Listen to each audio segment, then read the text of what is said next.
तो स्टूडेंट्स, आज हम डीएलईडी के द्वितीय वर्ष की पुस्तक आधुनिक भारत में विद्यालय शिक्षा का यूनिट 4 का स्वतंत्रता के बाद भारत में शिक्षा का विकास 1947 से 1992 तक के बारे में जानकारी हासिल करेंगे। सबसे पहले स्वतंत्रता के बाद भारत में शिक्षा का विकास किस तरह से हुआ, इसका परिचय है। परिचय में जैसा कि हम देखते हैं कि स्वतंत्रता प्राप्ति के पश्चात भारत के सामने प्रमुख 3 चुनौतियां थी। सबसे पहली जो चुनौती थी वो थी भारत को एकता के सूत्र में बांधना। दूसरी महत्वपूर्ण चुनौती थी कृषि और औद्योगिक विकास, और तीसरी थी सामाजिक न्याय। तो भारत को एकता के सूत्र में बांधना, क्योंकि जैसा कि हम जानते हैं कि जब ब्रिटिश लोगों ने जब हम पर शासन किया, ब्रिटिश सरकार ने हम पर शासन किया, तो उस दौरान जो है हिंदू और मुस्लिम एकता जो थी उसको तोड़ने का प्रयास किया था, और इसमें वो कामयाब भी हुए थे। तो भारत के अंदर जो है वो सबसे बड़ी चुनौती भारत के सामने जो थी वो थी भारत को एकता के सूत्र में बांधना। दूसरी जो महत्वपूर्ण चुनौती है वह है कृषि और औद्योगिक विकास। जैसा कि हम जानते हैं कि भारत सोने की चिड़िया कहा जाता था, लेकिन ब्रिटिश सरकार ने भारत को पूर्ण रूप से लूट लिया और यहाँ की जो अर्थव्यवस्था थी वो तहस नहस हो चुकी थी। तो दूसरी महत्वपूर्ण जो चुनौती थी वो थी कृषि और औद्योगिक विकास करना।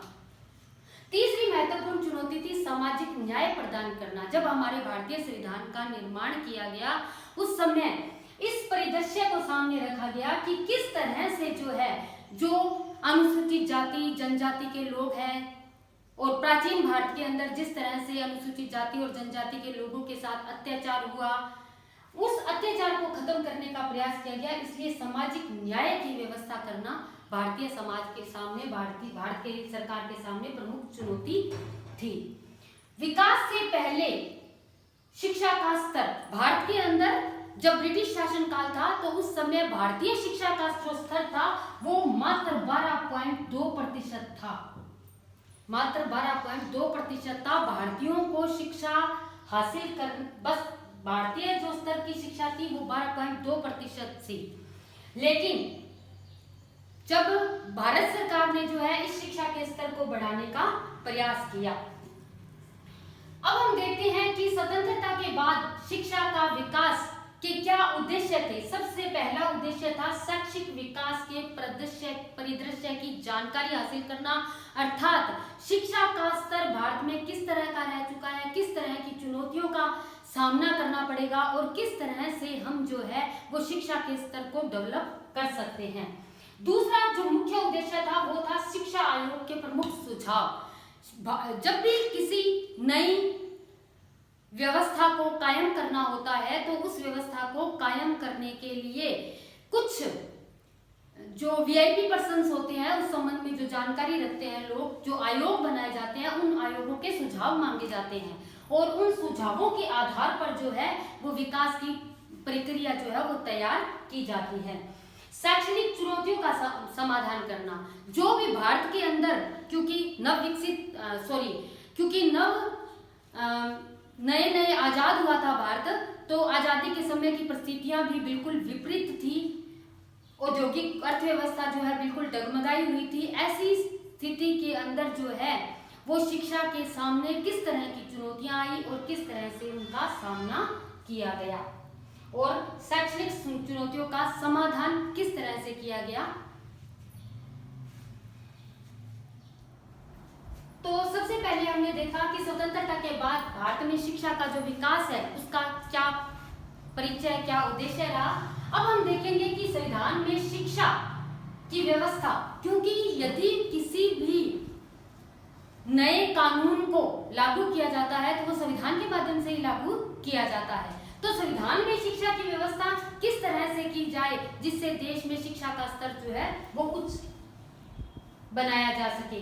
तो भारत में संविधान में शिक्षा जो है, शिक्षा को किसका विषय बनाया जाए, केंद्र सूची का विषय बनाया जाए, राज्य सूची का विषय बनाया जाए या समवर्ती सूची का विषय बनाया जाए। प्रारंभ में जो है वो शिक्षा को राज्य सूची का विषय बनाया गया, लेकिन राज्य सूची का विषय तो बना दिया गया, लेकिन वहां कुछ समस्याएं आई। जैसे राज्यों के पास धन का अभाव था, तो इसलिए जो है केंद्र को जो है इसमें इंटरफेयर करना पड़ता था। इसलिए संविधान में कुछ संशोधन किए गए और बाद में जो है शिक्षा को जो है समवर्ती सूची का विषय बना दिया गया, अर्थात केंद्र व राज्य सूची, केंद्र और राज्य सरकारें दोनों ही जो है शिक्षा के स्तर में काम कर सकती हैं।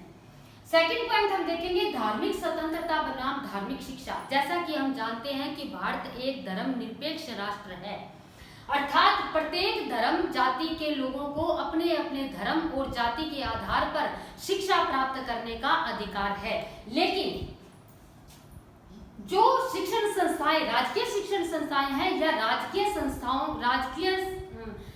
राज्य सरकार के द्वारा अनुदानित जो शिक्षण संस्थाएं हैं, उनमें किसी भी प्रकार की धार्मिक शिक्षा नहीं दी जाएगी। यद्यपि प्रत्येक धर्म या कोई विशिष्ट जाति जो है अपनी कोई संस्था खोल सकती है और अपने धर्म की शिक्षा, अपनी संस्कृति की शिक्षा दे सकती है, लेकिन यदि राजकीय शिक्षण संस्थाएं हैं या कुछ विद्यालय ऐसे होते हैं जो राजकीय अनुदान पर चलते हैं, उन विद्यालयों के अंदर जो है वो किसी भी प्रकार की धार्मिक शिक्षा नहीं दी जाएगी।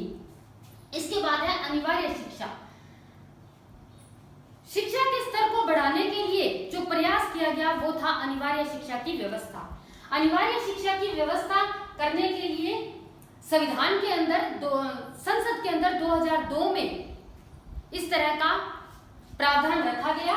2009 में ये पारित हुआ और 2010 के अंदर अनिवार्य शिक्षा की जो व्यवस्था है वो पूर्णतः पूरे देश के अंदर लागू कर दी गई। इसके बाद है आजाद भारत में बुनियादी शिक्षा। शिक्षा के स्तर को बढ़ाने के लिए भारतीय सरकार के द्वारा जितने भी प्रयास किए जा रहे थे वो सब विफल होते नजर आ रहे थे।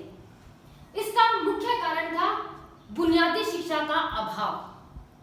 तो बुनियादी शिक्षा को जो है वो शिक्षा के अंदर शामिल किया गया और तकनीकी शिक्षा को भी शामिल किया गया,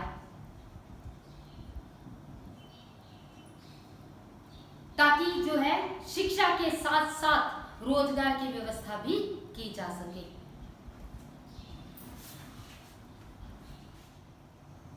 अब शिक्षा आयोग के सामने सबसे बड़ी समस्या थी कि शिक्षा जो है वो कौन सी भाषा के अंदर दी जाए। तो भाषा का जो डिसीजन है वो त्रिभाषा सूत्र को अपनाया गया। त्रिभाषा सूत्र के अंदर सबसे पहले जो प्राथमिक स्तर पर जो शिक्षा दी जानी थी वो थी प्राथमिक स्तर पर जो शिक्षा थी वो थी मातृभाषा के अंदर शिक्षा, क्योंकि बच्चा जब घर से निकलता है तो वो अपनी मातृभाषा ही सीखता है सबसे पहले। तो मातृभाषा के अंदर यदि उसे कुछ पढ़ाया और समझाया जाता है तो वह उस बात को जल्दी से अधिग्रहण करता है। दूसरे स्तर पर जो आगे की जो कक्षाएं थी उसके अंदर हिंदी या अंग्रेजी, जिस तरह से जो राज्य है उनमें हिंदी की शिक्षा और कुछ राज्य ऐसे हैं जिनमें इंग्लिश का प्रभाव है तो वहाँ अंग्रेजी शिक्षा, और आगे के स्तर पर जो है वो आधुनिक भारतीय भाषाओं के अंदर शिक्षा की व्यवस्था की गई।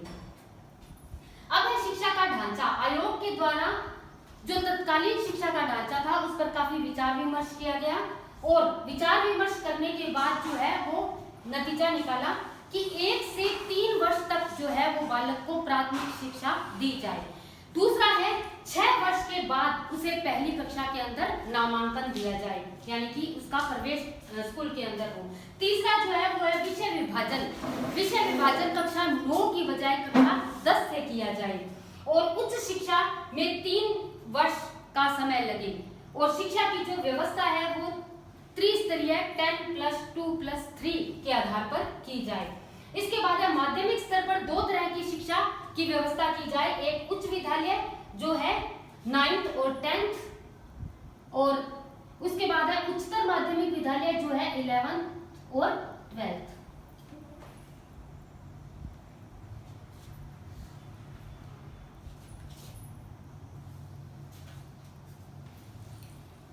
तो इस तरह से हमने देखा कि किस तरह से स्वतंत्रता के बाद भारत में शिक्षा की व्यवस्था की गई। धन्यवाद।